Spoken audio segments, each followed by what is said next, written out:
Ragi kita minta maaf memang tak tahu. Memang tak tahu pembuatannya. Aku nak tanyalah dengan orang dekat Tanjung Karang. Baru nak tanya besok orangnya meninggal. Dia nak bagi tahu juga tapi tak dapat tahu lah. Sampai sekarang memang tak tahu.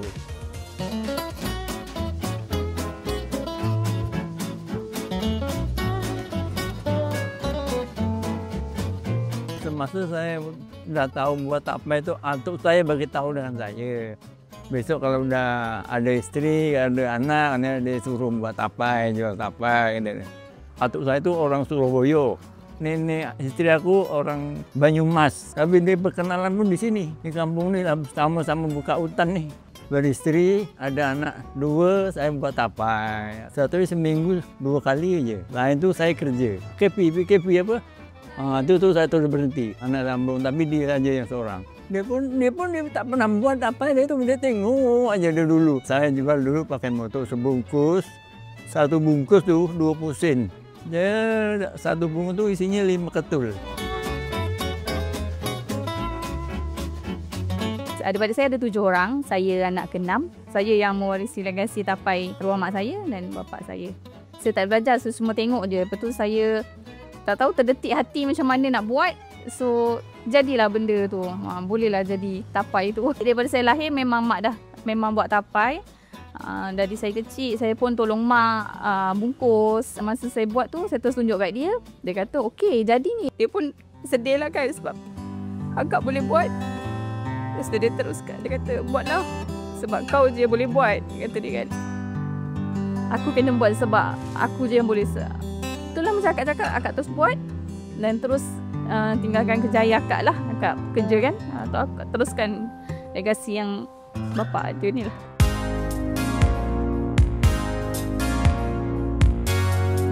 Ubi yang jenis yang akak guna ni, ubi kuning. Sebab majoriti customer akan request yang ubi kuning lah. Ubi kuning ni lagi sedap sikit lah daripada ubi putih. Sebab ubi putih ni dia biasanya berair. Biasa kita buat 80 kilo macam tu lah. Tapi untuk hari ni kita buat sikit dalam 20 kilo. Kita akan potong dia macam ni. Cari dekat kebun lah. Tak ada cari dekat pasar. Akak akan restock seminggu sekali lah. Sebab akak pun macam niaga, akak weekend aja kan. So akak akan ambil hari Rabu lah. Biasa Khamis akak akan buat. Rabu akak ambil lah. Macam kulit ubi ni, daripada kita buang, kita bagi dekat yang ada macam bela lembu. Dia boleh makan lah ni kan daripada kita buang. Seeloknya macam ni lah sebab kalau dah dia besar, dia kira dah tua. Bila kita buat tapai tu dia akan jadi berair. Dia punya anggaran bulan dia 7-8 bulan.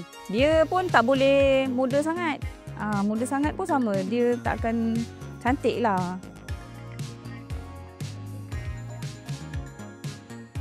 Okay, lepas ni kita akan potong dia lah.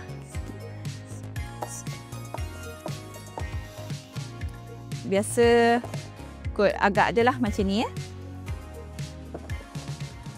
Lepas tu potong tengah dia.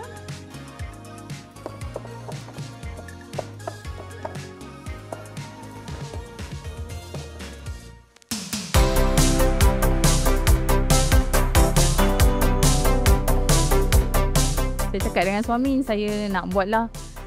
Boleh tak kalau saya nak niaga. Saya kerja Isnin hingga Jumaat tu. Lepas tu Sabtu Ahad tu saya berniaga. Saya berhenti baru setahun lebih lah. Tapi saya berniaga tetap masih weekend lah, Sabtu dan Ahad sahaja. Mula-mula diorang tak dapat yang dapat tahu yang akak ni yang buat tau. Diorang memang beli berhenti terus cakap mak kau dah lama tak buat ni, buat lagi. Cakap bukan, ni aku yang buat. Diorang macam terkejut, kau yang buat, kata dia. Mak dah tak buat lah daripada PKP. Saya cakap macam tu. Terus saya teruskan.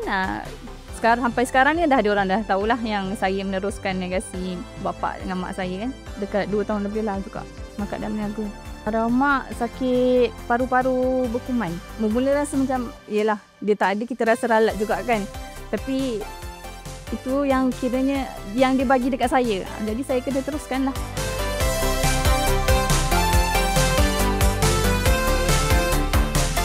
Okay, kita dah start dalam proses untuk menapai, iaitu meragi ubi lah. Lepas tu bahan-bahan yang kita perlukan, ragi, Ragi ni yang belum kita minyak ataupun kita ayak lah. Bila dah ayak dah jadi macam ni. Kemudian daun pisang. Kita masukkan daun pisang dulu dekat besin ni. Kita jadikan dia sebagai alas sebab tak nak dia kosong sangat. Nanti lagi satu dia nak rasa wangi tapai itulah. Ambil ubi ni lah untuk kita ragi.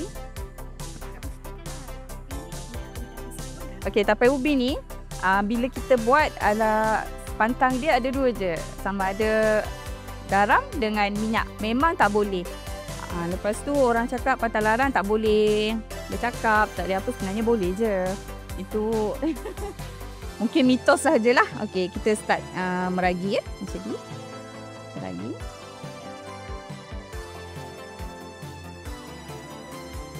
Ada setengah, itulah orang cerita kita tak boleh nak bercakap. Lepas tu kena nyorok kan. Buat ni rasa tak ada kot. Okey je.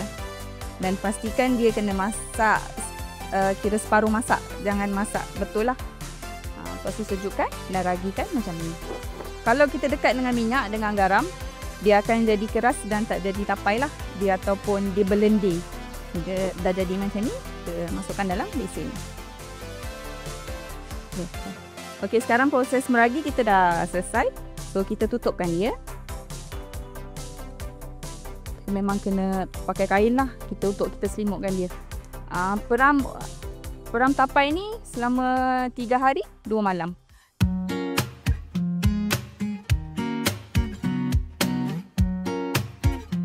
Selain tapai, kita ada sarapan pagi. Kita ada nasi lemak, lontong biasa tu dengan lontong darat, rendang, nasi impit. Lepas tu salah satunya yang paling kira nak kata viral, tak tahulah viral ke tidak, tapi tu rucoh tu memang salah satu penarik lah dekat kedai saya, rucoh dengan tapai. Jarang orang zaman sekarang ni masak sebab makanan akak ni memang makanan yang dulu-dulu orang dulu-dulu punya. Yang first makan pun dia akan repeat. Dia cakap tak pernah makan benda ni apa. So kita terangkan lah dessert orang Jawa macam ni. Lepas tu dia kata oh sedap. So diorang kan okay, diorang cuba dan diorang approve lah. Kita juga ada air tapai. Air tapai ni bukan air yang kita peram. Kita buat tapai tu air dia tahu. Itu bukan air tapai, itu air tuak. Tapai tu sendiri akak blend untuk jadikan air.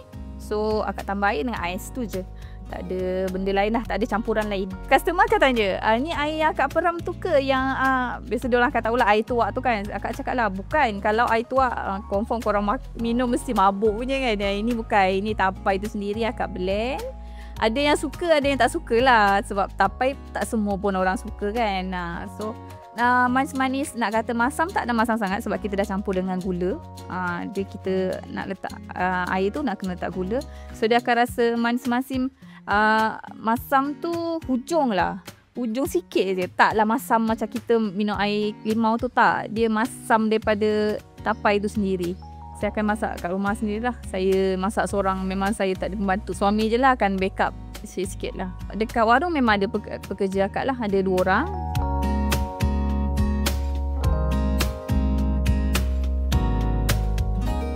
Rucoh ni makanan warisan daripada masyarakat Jawa lah. Biasa kita akan jumpa rucoh ni pada bulan puasa sahaja. Mula-mula kita ambil ini roti pinang ataupun orang Jawa cakap roti kelotok lah. Lepas tu kita boleh letak ais.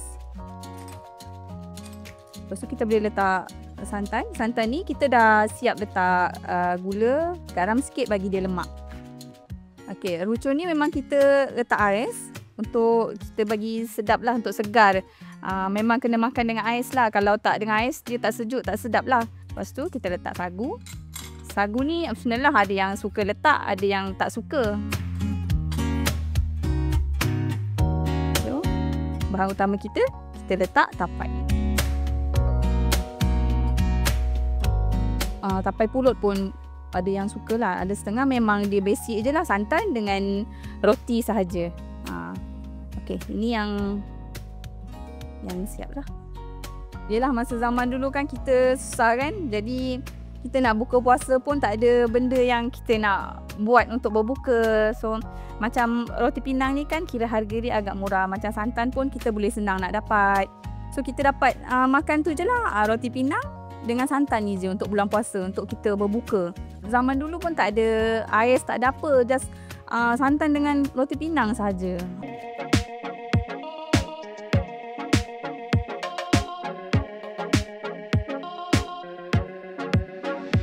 Cabaran tu banyak. Yelah macam bila orang dah tempah apa semua kan, tiba kita buat tapai tu, yelah kita tak tahu apa kat mana salah dia. Kadang ada yang tak jadi, kadang masam. Macam tapai ubi dia akan keras takkan kita nak jual. So kira cabaran jugalah dekat akak. Ubi memang akak merata cari, senang cakap memang agak susah sikit lah kita nak cari kualiti ubi yang cantik. Macam kita rendi kan, kita buat ni tiba-tiba berair dah, kita tak boleh nak jual. Customer komplain kenapa berair apa semua kan. So tengah carilah.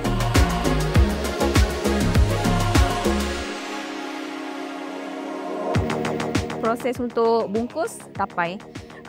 Ya, tapai ni saya dah peram selama 2 hari lah. Okey, hari proses untuk kita membungkus tapai guna daun getah. Daun getah ni biasanya akak akan cari, ataupun kalau tak dapat baru akak beli dengan orang lah. Lepas tu lipat dia lagi. Macam untuk yang kita peram ni, dia belum ada air sangat. Dia bila dah 3 hari nanti baru dia manis dan dia akan berair lah. Tapi berair dia taklah berair banyak sangat, cuma just sikit je lah. Tapai ni dia tak macam tapai ubi, dia punya pantang pun tak banyak sangat, cuma kena bersih je lah. Orang cakap kalau tengah period ke apa tak boleh buat kan. Sebenarnya bagi akak tu mitos je kot, sebab okey je lah. Cuma pastikan dia betul-betul masak dan betul-betul sejuk, baru kita boleh ragi. Kalau suam itu yang mungkin dia akan jadi merah lah. Ini pulut biasa je, bukan pulut susu. Dia tak boleh pulut susu, kalau pulut susu dia tak jadi. Daun getah dia macam ni, dia ada 3. Dia akan, satu tangkai ni memang dia ada 3 helai. Tengok customer request lah, ada juga yang nak daun getah, ada nak daun pisang. Sebab ini dia bertangkai, macam daun getah, daun pisang tak adalah, kita bungkus dia jadi satu-satu. Kalau yang akak jual akak pakai cup aja. Yang macam ni ikut customer lah, dia pun kena cari yang daun yang lebar. Kalau tak lebar tak boleh.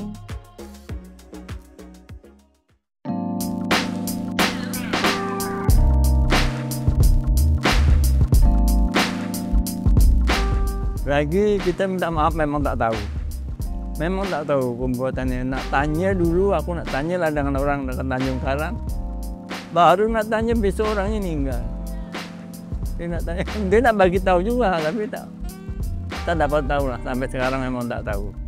Makcik tu memang dah meninggal lah. Kira ada yang second lah. So dengan dia, masih teruslah dengan dia. Dia buat kat rumah. Satu jenis tu je lah.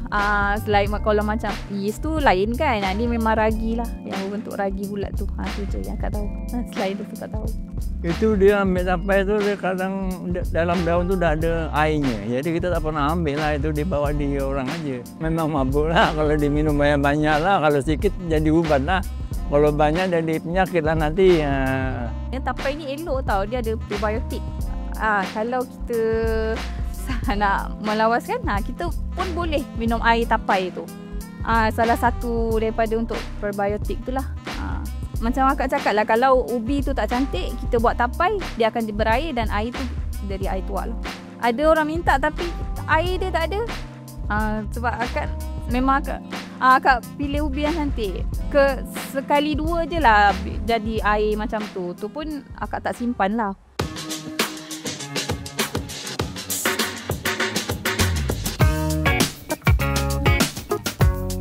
Okay. Tapai ubi ni tapai yang dah akak peram untuk 3 hari lah. Dia dah jadi tapai. So hari ni kita dah boleh bungkus dia. Untuk bungkus dia ada yang daun pisang, guna daun pisang. Ada yang plastik ni untuk akak jual lah. Dengan yang kalau ada permintaan bungkus dalam bekas, akak masukkan dalam bekas. Sebab kita nak aroma daun pisang tu biar wangi kan.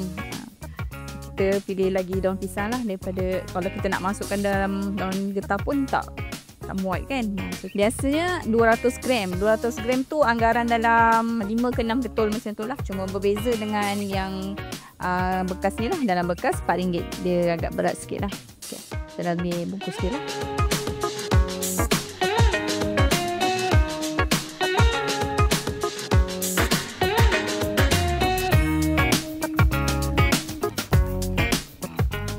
Sedapnya dah beli tu terus makan. Kalau nak masuk peti ais lagi cantik lah.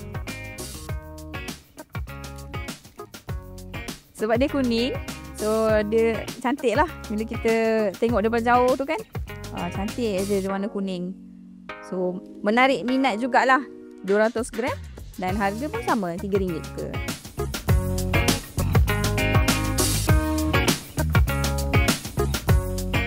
Lepas tu ada juga yang dalam bekas. Dalam bekas ni kita bungkus. Kita akan susun dia bagi dia cantik lah. Kalau macam tu kita nak cakap macam random kan. Yang ni kita kena susun dia sampai cantik.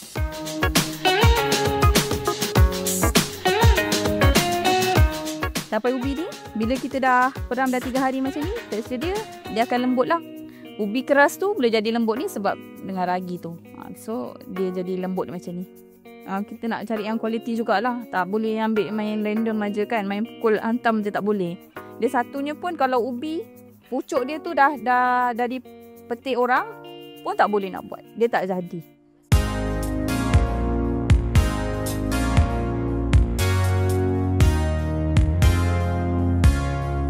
Harapan saya biar lagi berkembang lah perniagaan saya ni, biar dikenali semua orang. Jemput datang ke gerai tapai warisan ataupun dikenali tapai warisan Wak Sekun. Yang makanan utama saya adalah tapai. Selain daripada tapai yang biasa, kita ada tapai goreng, ada kodok tapai, air tapai dengan rucoh. Rucoh tu dessert untuk kita sekalikan dengan tapai tu. So mana yang berminat, yang nak cuba rasa masakan saya dan tapai, bolehlah datang ke gerai saya di Kampung Bukit Kucing. Operasi dia Sabtu dan Ahad sahaja, 9 pagi hingga pukul 4 petang.